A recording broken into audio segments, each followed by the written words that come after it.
हम देश के वजीर आजम से पूछ रहे हैं कि बताया गया कि आप इजराइल को जाने वाले हैं। मोदी जी, आप बेंजामिन नेतन्याहू को बोलकर सिर्फ गाजा में 15 मिनट के लिए जाइए, 15 मिनट के लिए गाजा में जाकर देख लो आप कि उस गाजा में जहां पर लोग 30 लाख के करीब लोग रहते थे, वो खंडेर बन चुका है। बेंजामिन नेतन्याहू ने बमबारी कर करके गाजा को बर्बाद कर दिया। हम उम्मीद करते हैं कि देश के प्रधानमंत्री जब जाएंगे, उनको हम याद दिला रहे हैं कि बेंजामिन नेतन्याहू के खिलाफ इंटरनेशनल क्रिमिनल कोर्ट का वारंट है। इंटरनेशनल कोर्ट ऑफ जस्टिस में उसके खिलाफ केस चल रहा है। और अगर कल कोई आरएसएस और बीजेपी का एक शख्स उठ के बोलेगा, ओवैसी तेरे को बेंजामिन नेतन्याहू के बारे में तुम क्यों बोले, मैं जानता हूं वो आपके भाईजान है, मेरे नहीं है। और इंटरनेशनल कोर्ट ही था। सुनो आरएसएस बीजेपी वालों, इसी इंटरनेशनल कोर्ट को हम गए थे। क्यों गया था भारत? क्योंकि हमारा एक बहादुर भारत का नागरिक जिसका नाम कुलभूषण जाधव है, पाकिस्तान की जेल में सड़ रहा है। बीजेपी वालों, तुम भूल गए, मगर ओवैसी नहीं भूला है कुलभूषण को। कुलभूषण हमको याद है। और उसी कुलभूषण को पाकिस्तान की वो जोकर अदालत ने फांसी की सजा दी थी। तो भारत गया था इंटरनेशनल क्रिमिनल कोर्ट को, जाकर उसके सजा का स्टे दिलाया था। वही कोर्ट बेंजामिन नेतन्याहू के खिलाफ वारंट जारी किया। जेनोसाइड, नस्लकशी हुआ। मेरे अजीज दोस्तों और बुजुर्गों, बताइए आप, ये राष्ट्रवाद है? हम तेल नहीं लेना, अरे लात मारना था, जिससे चाहे हम तेल लेंगे। तुम कौन होते हमारे को? नहीं, तुम जाके वेनेजुएला का लो। हमको बोल रहे वेनेजुएला का तेल बड़ा गाढ़ा होता है। नहीं है, हर तेल होता है। रशिया का तेल उसमें ज्यादा आसानी से बनता है। अब वेनेजुएला का तेल हम लिए तो उसको केरला में जो हिंदुस्तान पेट्रोलियम की जो फैक्ट्री, वहां पर जाकर उसको सही करना पड़ता। आखिर क्या है ये फॉरेन पॉलिसी आपकी? क्या फॉरेन पॉलिसी आपकी, बताओ? और फिर ये गाजा में पीस बोर्ड, अरे काहे का पीस बोर्ड? वो पीस बोर्ड में हम कैसे जा सकते जिसमें एक फलस्तीनी नहीं है? एक फलस्तीनी नहीं है। और फिर बीजेपी वाले राष्ट्रवाद की बात करते हैं। मैं शुरू से बोल रहा हूं कि चाइना हमारी देश की जमीन पे घुस के बैठा हुआ है। मेरा भारत के प्रधानमंत्री से एक सवाल है, क्योंकि लोकसभा में तकरीर का मौका नहीं मिला, मैं दिल की भड़ास आदिलाबाद में आके निकाल रहा हूं।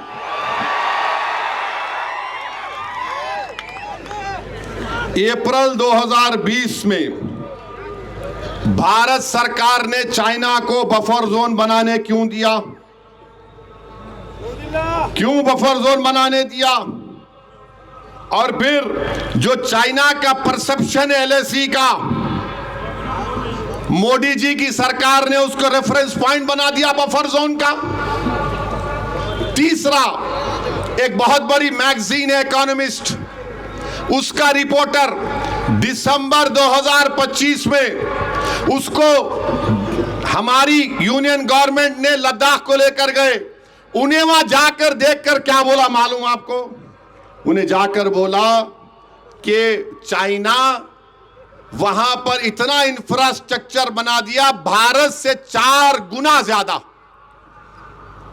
जिसको आप लेके गए उन्हें लिख रहा, मेरे को नहीं लेके गए। अगर मेरे को लिख जाते बोलते नहीं नहीं तो मियां है मियां भाई है, क्या करते?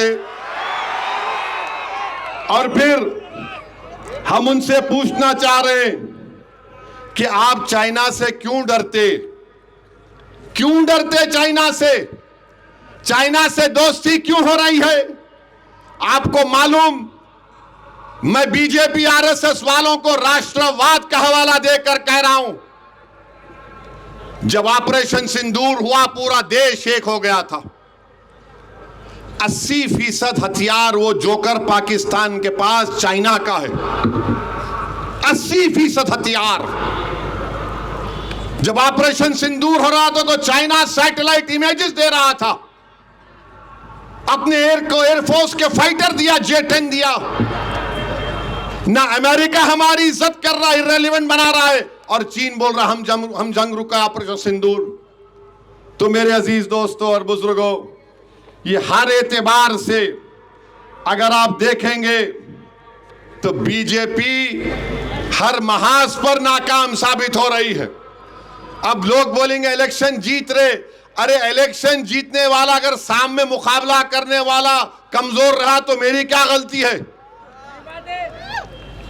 हम बिहार में गए, वहां पर भी बोले नहीं जीतते, हम बोले जीतते,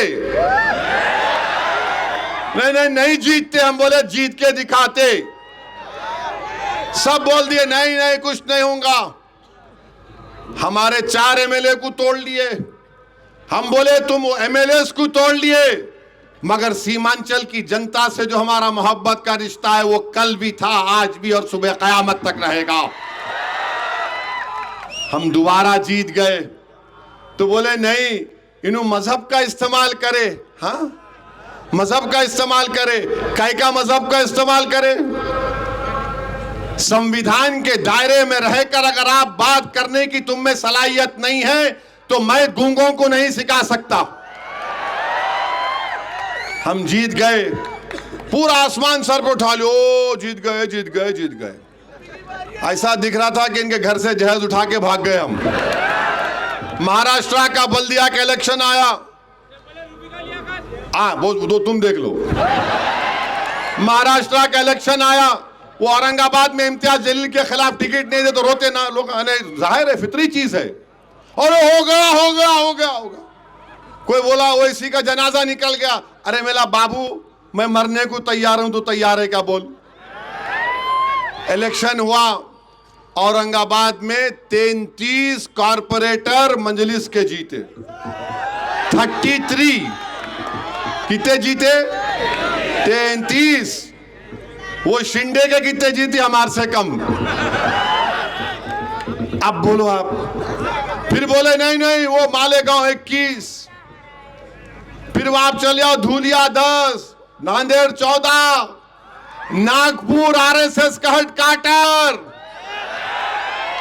आरएसएस का हेडक्वार्टर है, वहां पर हमारे 6 कारपोरेटर जीतकर हरा झंडा दिखाए।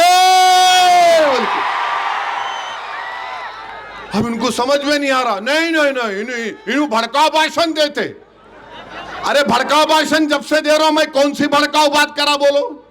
मैं किसी मजहब के बारे में बोला, खिलाफ बोला, मगर इनको बस हर नहीं नहीं नहीं तुम बोल कि क्या बोले बाबा, तुम भी बोलो ना। बोलने का सलाहियत भी होना पड़ता। 125 का बंबई में, मुंबई में 8 कारपोरेटर, 8 सब समझे नहीं होता, हम बोले होता, अल्लाह करने वाला इंशाअल्लाह। मुंबई में एक असेंबली कॉन्स्टिट्यूंसी समाजवादी पार्टी के मिले हैं, 8 वार्ड है। बिहार में अखिलेश यादव अपने पूरे एमपीओ को भिजा दिए बिहार को, खाली जाके कुछ नहीं करना, सुबह शाम खाली ओवैसी ओवैसी, मंजलिस मंजलिस मंजलिस मंजलिस पूरा कर लिए, जो बोलते बोलते, यानी कोई चीज बाकी नहीं रखे, सब बोल दिए। वहां हार गए। हम बोले ठीक है प्यारे, अब सांप की दुम पे पैर नहीं रखूंगा, सर पे रखूंगा मैं। अब वहां गए, अल्हम्दुलिल्लाह बलाला साहब इंचार्ज थे, अतीक हमारा बच्चा कैंडिडेट था। असेंबली इलेक्शन हुए, सिर्फ 11-12 हजार वोट से कम लाया था, सेकंड आया। अब 8 में से 6 कॉरपोरेटर मजलिस के जीते, 8 में 6 उसमें एक दलित है उबाले साहब, और असेंबली इलेक्शन से 20,000 बढ़ के वोट मजलिस को मिले। इन्होंने बोले क्या हो रहा भाई, नहीं मशीन में कुछ कर दिए होंगे इन्होंने, अब क्या बोलना है लोग, और फिर पूरा गेम बदल देंगे। आदिलाबाद में भी पूरा गेम बदल देंगे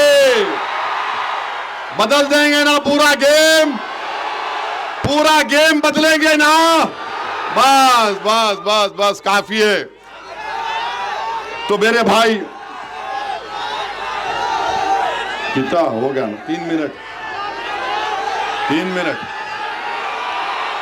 तो मेरी आप तमाम से अपील है कि 11 तारीख के दिन अपने के वोट का इस्तेमाल करिए।